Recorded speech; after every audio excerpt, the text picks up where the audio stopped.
नमस्ते साथीहरु, योभन्दा अगाडि पनि मैले तपाईलाई कबाडीबाट एउटा कन्ट्र्याक्टर खोजेर रिपेयर गरेर देखाएको थिएँ। आज आज त्यही कबाडीमा जाँदै छु के। त्यही कबाडीमा गएर हैन अब के भेटिन्छ खोजौं, अनि खोजेर केही न केही त आज पक्कै पनि भेटिन्छ। अनि भेटिसकेपछि त्यसलाई पनि बनाएर मजाले आफ्नो लागि केही चीज चाहिँ बनाउने विचार गरेको छु। यो विभिन्न चीजहरु देखिरहेका छन्। यसको छानो ठाडोको त्यस्तै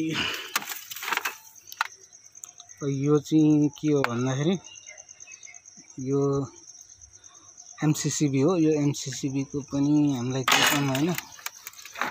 त्यस्तै यो पंखाको पाता हो। यो राम्रै छ यार, यो राम्रै छ। तर यो पाताको के काम, पंखा बनाउने कुरो भएन। अहिले मलाई पंखा चाहिँ बनाउन मन लागिरहेन।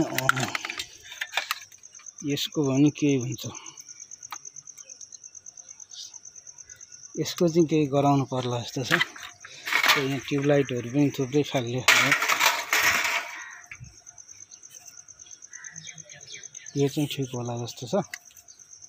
सूर्य कम्पनी भनेपछि यो राम्रै छ। र यसको चाहिँ भित्र किट सिट केही छैन। यसलाई छोड्दिउँ।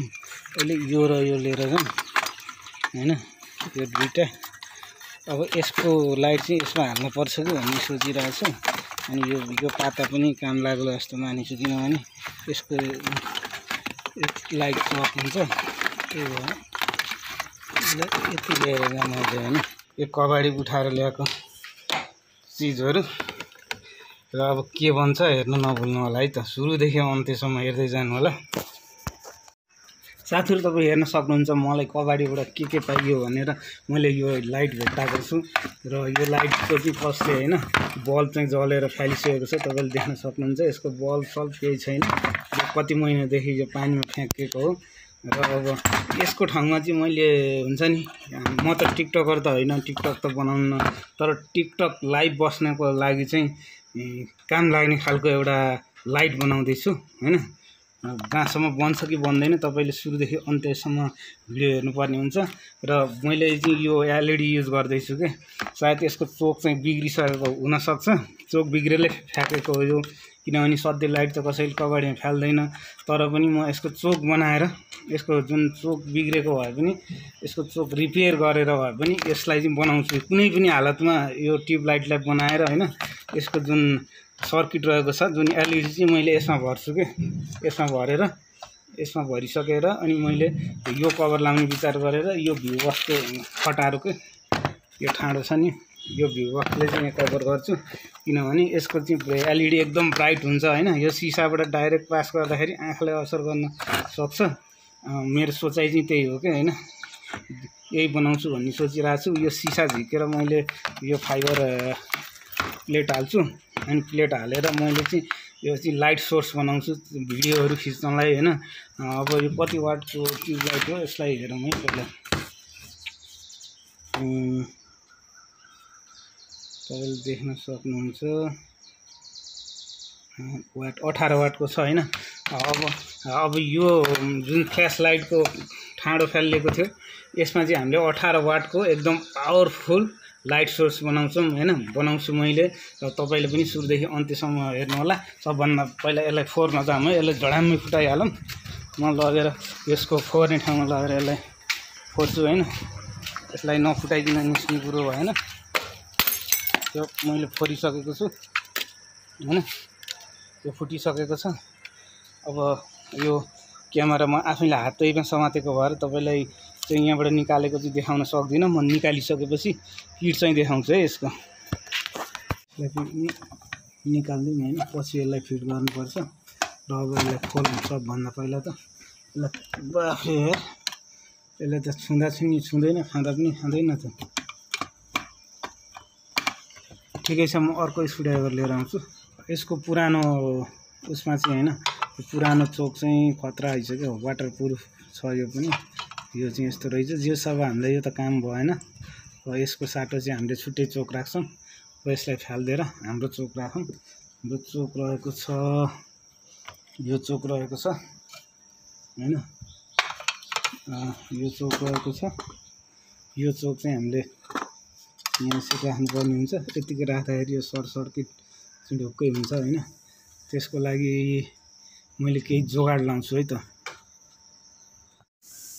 दिमागै आउट बनाए हैन, मैले अर्को चोक हाल्छु। अब मैले जुन लाइट तपाईलाई देखाएको थिएँ त्यो लाइटको चोक चाहिँ यो थियो हैन। यो चोक चाहिँ लास्टै बिग्रिसकेको भएर अब यसको साटो चाहिँ मैले यो चोक राख्दैछु, तपाईलाई देखाउँदैछु।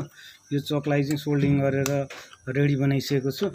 यो चोक चाहिँ ड्यामेज थियो है यो ट्युबलाइटको हैन। यो ड्यामेज भएको भएर मैले अर्को चोक लिएको छु। अब यो राखेर चाहिँ म बनाउने कोसिस गर्छु। अब यसलाई फलामको बट्टामा राख्दाखेरि झ्याउ हुन्छ भनेर मैले चाहिँ अब यसमा राख्छु यसलाई, र यो कभरसित राखेपछि ठिक हुन्छ। यसलाई चाहिँ मैले खोलिसकेको छु है। यसको वासर, यो चाहिँ वासर भयो, यो चाहिँ यसको सिसा भयो। यो सिसालाई चाहिँ मैले हटाइदिन्छु हैन। त्यसको लागि फाइबर राख्ने हो। र अब हामीले चाहिँ यहाँनिर लाइट चाहिँ सेट गर्नुपर्ने हुन्छ है। साथीहरु, मैले यहाँ चप्काउने कुरा पनि ल्याइसकेको छु, सुपर ग्लु हैन। अनि हामीले जुन अघि ट्युबलाइटबाट निकालिएको एलइडी को जुन स्ट्रिप छ त्यसलाई चाहिँ यसमा मजाले चप्काउनु पर्छ के। यो फाइबरमा चप्काइसकेपछि यो चाहिँ हाम्रो मोटर वाइन्डिङ गरिन्छ नि, हो त्यही फाइबर हो। अर्थात् यसलाई इन्सुलेसन सिट पनि भनिन्छ। यसमा चाहिँ हिट अलि रेजिस्टेन्स हुन्छ हैन। अलि बेसरी नै ताते पनि यो एलइडी बल्दाखेरि तात्छ के अरे, ताते पनि खासै फरक पर्दैन। त्यही भएर मैले यो लिएको छु र सुपर ग्लुले यसलाई मैले चप्काउँदै जानेछु। र यसरी चप्काउँदाखेरि मेरो हातमा पनि कतिचोटि चाहिँ चप्कियो हैन। अब भने फाइनल यो चाहिँ चप्काएर भइसकेको छ। अब यो जुन सिटलाई चाहिँ काटेर अब यसलाई फिक्स गर्नुपर्ने हुन्छ। अब यसलाई पहिला निकाल्नु यहाँबाट। यो फेरि टाँसिन्छ के, यो सुपर ग्लुको पारै यही हो। यो भन्दा अगाडि नै हामीले चाहिँ चोकबाट दुईटा प्लस र माइनस तार चाहिँ ल्याइसकेका थियौं। अब यसलाई चाहिँ सोल्डिङ गरेर जोड्दिहालौं। अब यो चाहिँ हामीले अब स्ट्रिपमा जोड्नु पर्ने हुन्छ। यसको पछाडि मैले फाइबरको सिट राखेको छु।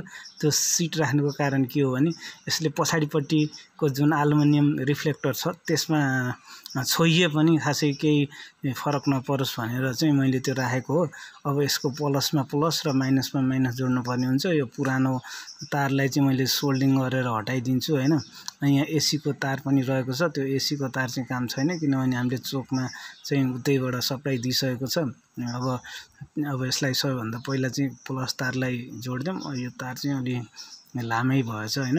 यो लामो भएपछि अर्को पीसीबी को अर्को ठाउँमा पनि छुन सक्छ। त्यसकारण अब छोटो पार्नु पर्ने हुन्छ सर्ट सर्किट नहोस् भनेर। अब हामीले चाहिँ यो अनावश्यक तारलाई चाहिँ हटाएर अनि यो प्लस तार जोड्दियौं। मैले रातोलाई चाहिँ यसमा प्लस बनाएको छु अनि त्यस्तै गरी कालो तारलाई चाहिँ माइनस बनाएको छु। र अब क्रमैसित तार जोड्दै जानुपर्ने हुन्छ। अब भने हामीले तार जोडेर सकाइसकेका छौं। अब तार जोडेर सकिसकेपछि यसलाई राम्रोसित प्याकिङ गरौँ हैन। अब यो सेतो तार फेरि अनावश्यक तार हो। यसलाई एसी सप्लाई दिएको थियो। अब यसको काम नभएपछि यसलाई पनि काट्दिहालौँ र यसलाई फटाफट प्याकिङ गरौँ है त। मैले चाहिँ अघि जुन फाइबर सिट ल्याएको छु भ्यू बक्सको त्यसलाई चाहिँ साइजमा काटेर रेडी गरिसकेको छु। अब यो राखेर हामीले कभर लगाइसकेपछि चाहिँ हाम्रो जुन लाइट सेटअप चाहिँ तयार हुन्छ। तपाईले पनि यसै गरी सामान्य चीजहरुबाट आफ्नो घरको लागि विभिन्न सामानहरु बनाउन सक्नुहुनेछ। त्यसकारण कबाडी भनेर सामानहरु फाल्ने काम चाहिँ नगर्नु होला। अब भने फटाफट स्क्रु कसेर यसको काम सकाइदिहालौं हैन। स्क्रु कसिसकेपछि हाम्रो लाइट चाहिँ तयार हुन्छ अनि यसलाई चाहिँ चेक गरेर मजाले प्रयोग गर्न सकिन्छ। र तपाईले पनि यस्ता फ्याँकिएका विभिन्न सामानबाट चाहिँ आफुलाई आवश्यक सामान बनाउन सक्नुहुन्छ आइडिया लगाएर हैन। त्यसकारणले तपाईले चाहिँ मेरो अन्य भिडियोहरु पनि यस्तै किसिमका देख्न सक्नुहुनेछ। र म बस्दाखेरि अर्थात् एक्लै हुँदाखेरि हैन टाइम पास हुन गाह्रो हो भने यस्तै खात्रा खुद्रुक बनाएर बस्ने गर्छु। र आजको भिडियो चाहिँ सारै लामो पनि भइसकेको छ। अब यो अन्तिम स्क्रु कसिसकेपछि अब यसलाई चेक गरौँ र चेक गरिसकेपछि अनि तपाईले देख्न सक्नुहुन्छ यसको कति दामी बुझाल आउँछ, जसले गर्दाखेरि हामीले चाहिँ सजिलै टिकटक तथा युट्युबको लागि चाहिँ लाइट सोर्स बनाउन सकिन्छ। तपाईले देख्न सक्नुहुन्छ यहाँ बत्ती बलिसकेको छ र तपाईले यसलाई विभिन्न किसिमले चाहिँ सेटअप गर्न सक्नुहुन्छ। तपाईले यसलाई युट्युबमा हैन, त्यस्तै गरी टिकटकमा लगायतका विभिन्न सामाजिक सञ्जालमा तपाई फेस क्याम गर्दाखेरि जुन लाइटको आवश्यकता पर्छ त्यो लाइटको चाहिँ यसले लाइट दिने काम गर्दछ। आजको भिडियो तपाईलाई कस्तो लाग्यो कमेन्ट गर्न नभुल्नुहोला।